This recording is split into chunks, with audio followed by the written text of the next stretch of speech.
Today's special is Pollo a la Naranja, orange chicken done Mexican style. Come and join us, follow the recipe, look forward to showing you how it's done. Howdy folks, and as I said, today we're doing the Pollo a la Naranja, which is the kind of Mexican version of orange chicken.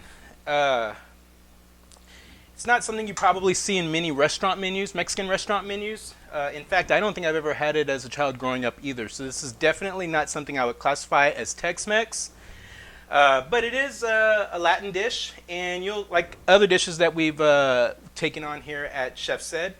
You see different variations across around the world. Like in France, you have duck l'orange, and you also have some orange duck style recipes that are in Vietnam.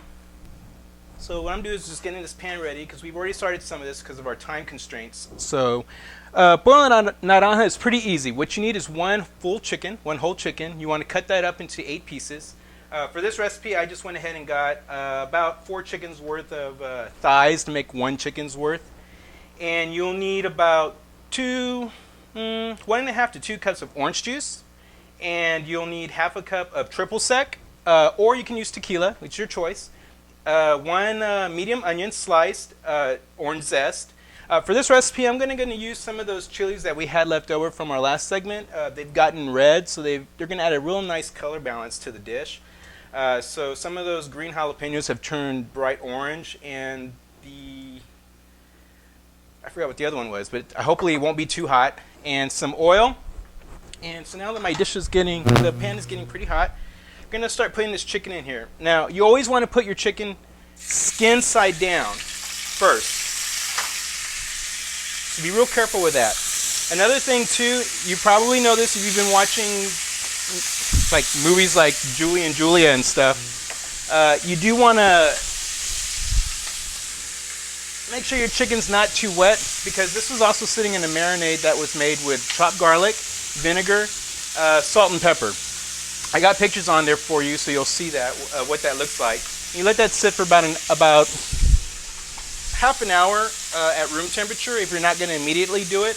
If it's going to be something you're going to do later, you can let it sit in the refrigerator for a few hours. And it's just salt, pepper, chopped garlic. You just move it around every couple of hours or so just to make sure that marinade gets around. Not too much vinegar. You may want to put about half a cup, just enough to get some of that vinegar around all the chicken pieces. It's almost like an adobo, a Philippine-style adobo. Now, while the chicken is cooking, letting the skin get brown and all, I also put on some rice to go with the dish. Now, with most Mexican dishes, you see a lot of people use Spanish rice. Because of the color of the chicken being bright orange, and it's going to be pretty vibrant and bright on your plate, Spanish rice tends to be pretty close to the same color hue, so you don't want to have this big orange block of color on your plate. So for dishes like this, and because it is more of a Caribbean dish than maybe South Texas, Upper Mexico dish, I'll use a white rice. And I'll make it pretty simple. I use a rice cooker. If you don't have a rice cooker, get one. It will make life a lot easier for you. And they're not that expensive. With the rice cooker, all you do is just put 1 cup of rice to 1 cup of water and maybe a pinch of salt and hit it on, and in about 15-20 minutes it'll click and it'll let you know, which basically tells you that the rice is ready, and that's all there is to it. Easy peasy, pretty simple. What I do for this particular dish though, because of the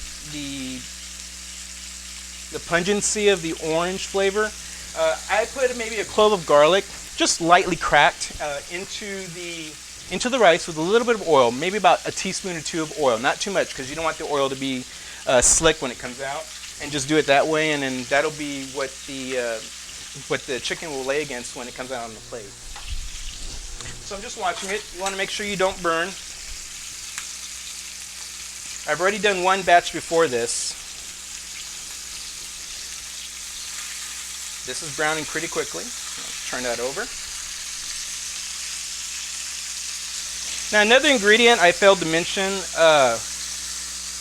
which kind of brings it more to what I'm used to growing up, and I really like the balance in it, is to add a little bit of cumin, ground cumin.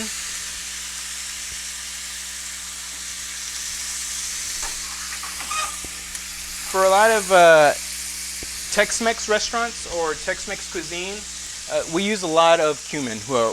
That's a signature that you'll find in a lot of our dishes. It's found in a whole bunch of other Mexican dishes across the regions, like in California or Sonoran, but it's prominent in Tex-Mex cuisine. So it's a really nice flavor. I always know when I'm in a restaurant and I order a dish that doesn't quite look familiar to me. When I taste the cumin, I always ask the owner where they're from, and usually it turns out to be that they're from Texas, San Antonio.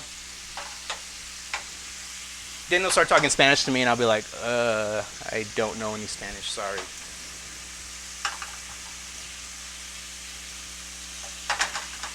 Took me a few looks just to get the dish name right for you guys. Pollo a la naranja. Hey, at least I sound better than the guy behind me at Taco Bell asking for guacamole, okay? That's how it works, all right? All right. Now with the onion, I did a half moon slice, which means when I cut the onion, I cut it in half, put the half down, and then I sliced across, which gave me a half moon. Oh, look at that, like that. The reason I did that is when I put it into the dish later, I want some strings of onion to be in there. It's going to help the dish look more appealing when how you use it. It just depends how you're using this dish.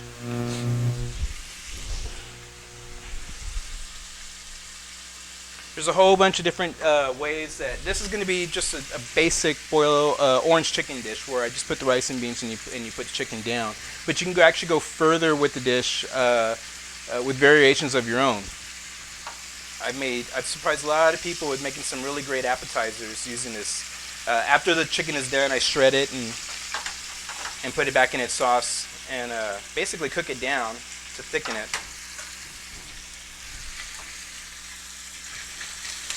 So chicken is now correctly brown. It's got a beautiful gold crisp color on the skin. You can see that. I took some pictures already, so you'll see that as well.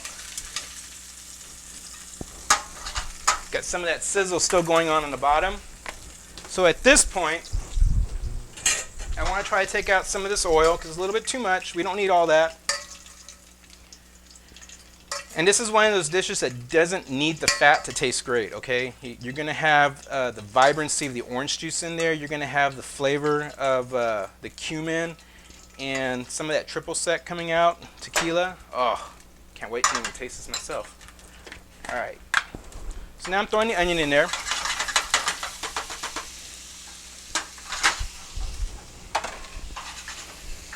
Wooden spoon. I recommend the wooden spoons, folks. When you're using a metal spoon, think about it. You're scraping up a little bit of that metal. Just a little bit, not too much, but when you're using a metal spoon, some of that scrape's got to go somewhere. So you're basically eating some of that pan, and that's not what you want. So use a nice wooden spoon. If you're one of those that has nonstick, that's even better because it won't scratch up the nonstick. Protect your investment a little bit longer. If you're like me and go to really expensive cookware shops and buy $50 pans, that is the timer letting me know that the chicken might have been burning, but it's not because we took care of it.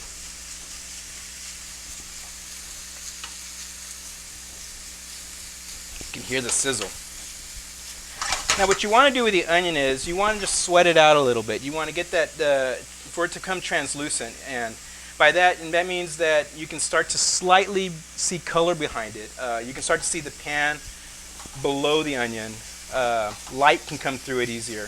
So those are things you want to look for in the onion, and also at the same time, the sugars and the water that's coming out of the onion itself is also grabbing onto the fond, the F-O-N-D, fond.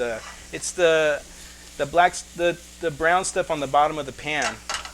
And that's bringing that up, and it's coating the onion, and it's melting. And that's what you want, because that's really going to add some color, some darkness, and a lot of flavor.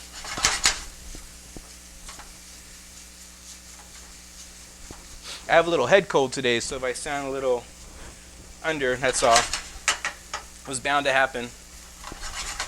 But you know, I drink that green tea, so it's only going to last for one day.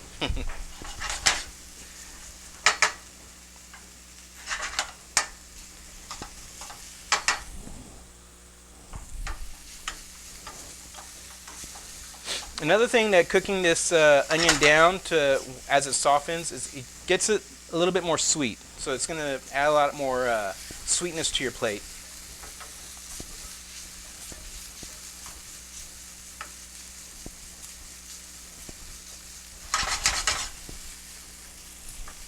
And this is probably going to be the longest part of the of the whole cooking process, is just getting these onions down. It takes maybe about 4 to 5 minutes, maybe 7, depending how low your heat is. I've got the heat here at about medium high, close to high, because the next part's coming up, and that's the triple sec. So we add about a half a cup of triple sec. Now, because I like tequila too, I'm going to have a little bit of both. That'll both total about half a cup, maybe 3/4. Throw that in there.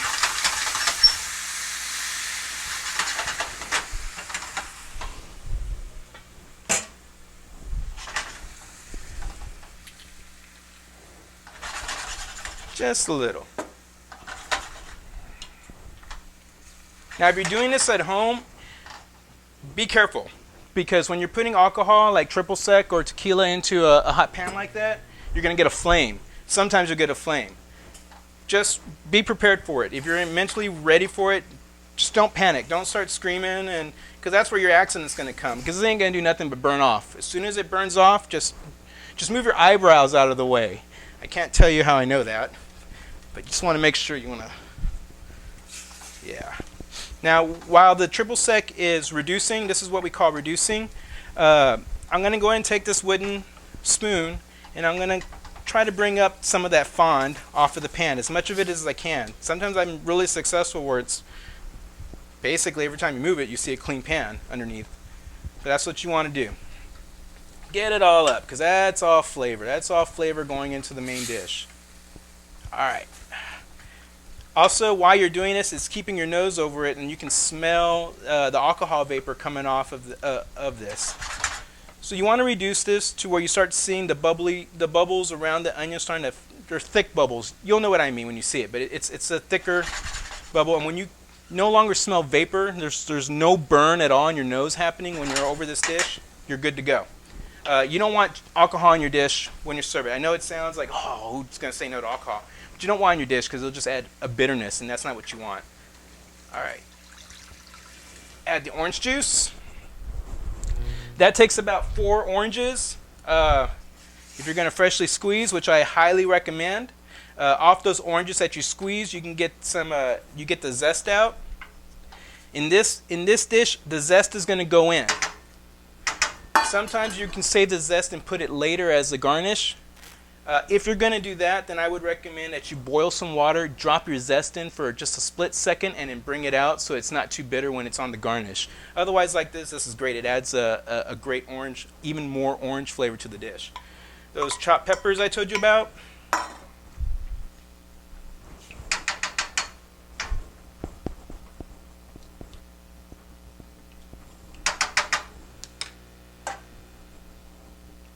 Don't forget the cumin. I put it around here somewhere, but I'll find it and put it in there in just a second.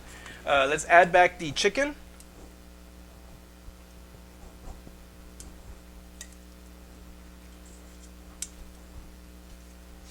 Now when you put the chicken back in, put it back in with the skin side up, okay? The skin is going to have a little crisp to it, which is really nice. If you're putting it too much under the fluid that's there, it's just going to get soggy. Of course, if you're very healthy and you just can't have any kind of fat whatsoever, you can peel that skin off. It's not gonna, it's not gonna destroy the dish either if you don't have skin. I like skin on chicken skin. It's very fatty though, but if you need for health reasons, take it off. Take it off. Here's that comino I told you about. Sprinkle in there where it gets more liquid. You can use a spice grinder for the cumin, but there's a reason to use this. After you've used it for a while, it becomes seasoned, and that seasoning just really takes onto the comino that you're adding in and the garlic that you've done previously. So every time you use it, you've got a little signature of how you cook in your home going into this dish, and that is something only you will have. So get one of these. Smoke at the they're really good.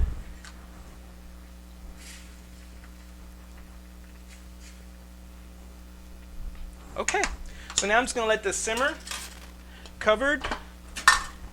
Because I'm using dark meat, I'm gonna let it simmer for 25 to 30 minutes. If you're using only white meat, like chicken breasts, do it for 15 minutes. If you've browned it already, do it for 15 minutes.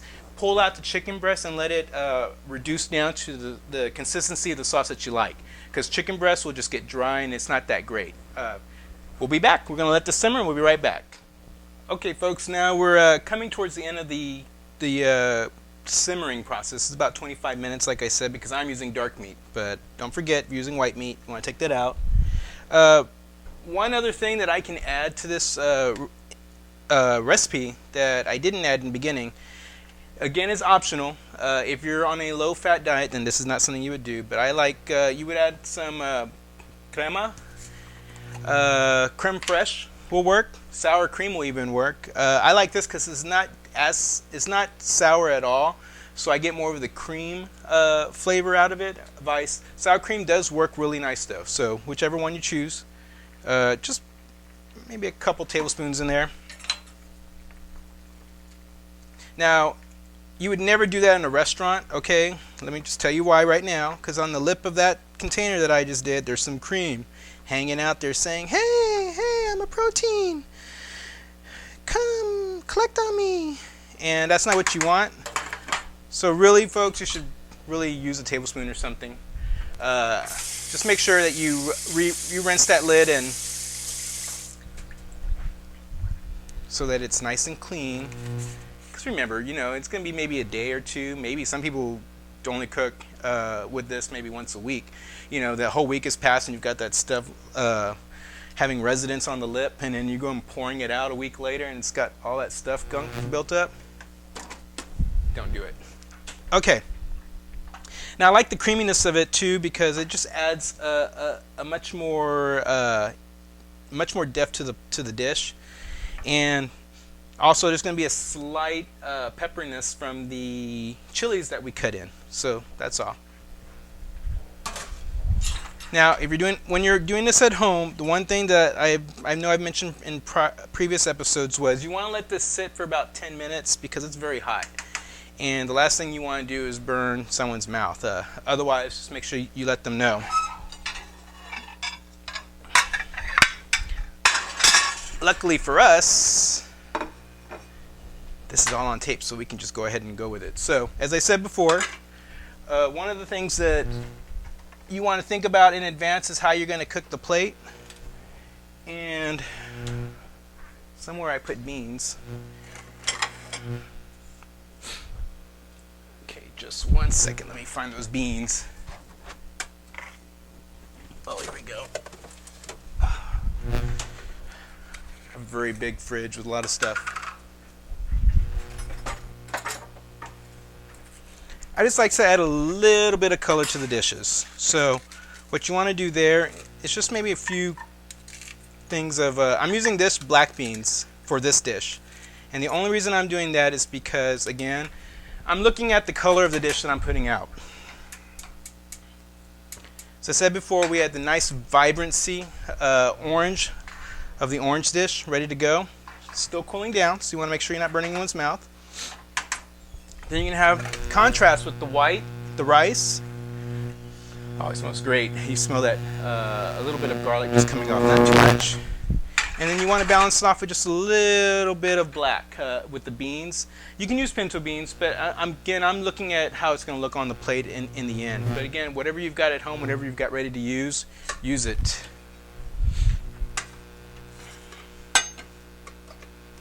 Now you can use any kind of rice that you like in this plate. I use long grain because it's a little bit more, has less of a flavor in the rice itself. Some people like jasmine, and jasmine is a great rice. And the thing is that it's got a little bit of fragrance to it, which I don't really think necessarily goes with this dish too much. If you notice things like that, just something to consider.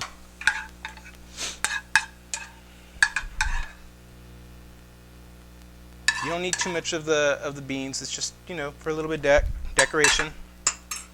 However you want to do that.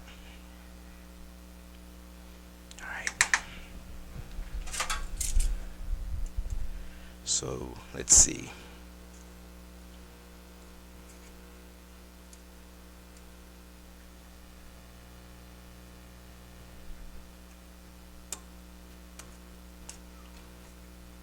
What you're primarily looking at is how much is on your plate. You don't want to put too much. You want to showcase the food. You don't want to overwhelm it. You know, if we're talking about decoration, how much plating you want to put into that. You know, if I'm serving this at home with the babe, he's got an appetite. I've got an appetite. If I put that in front of him, he's like, yeah, why do we really have to do this? So I put the whole stuff on his plate. I'll put I'll fill up his plate with a lot of stuff. Get some of that orange juice going in there.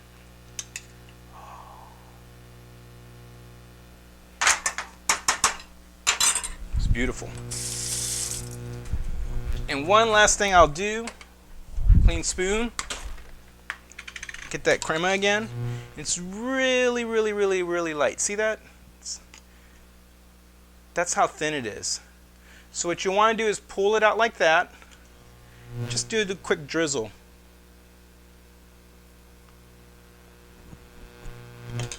And get that out there to the table. Don't take too long, because it'll just meld away. See that? Look how beautiful that is. All right.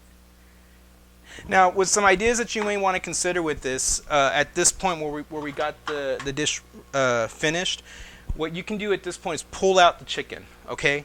Keep the heat on and then reduce it to maybe half of what it is. The reason being is that's going to make it really thick. It'll thicken it up.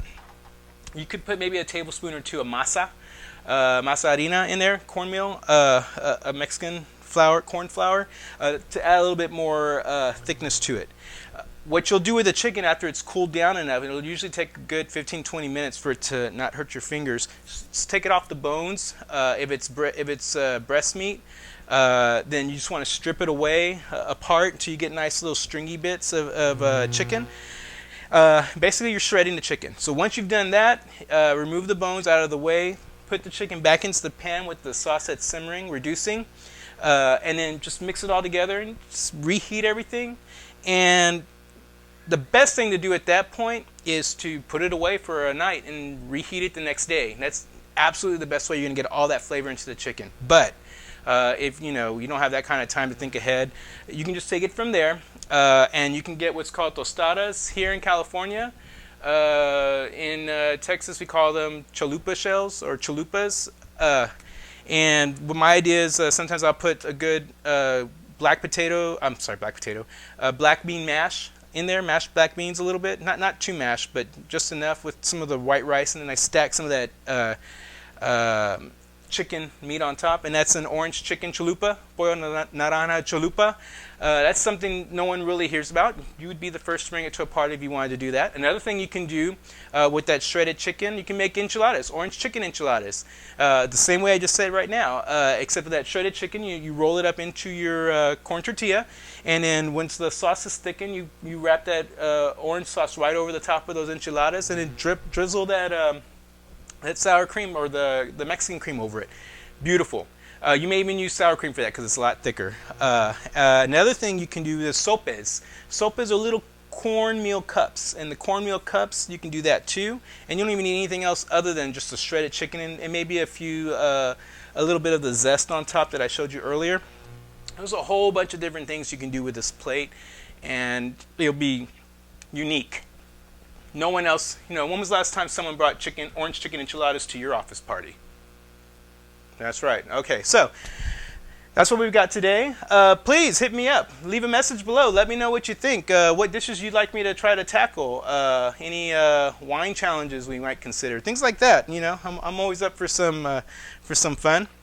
Meanwhile, I'm going to give this to the Aaroness. I know she's hungry. She wants to eat.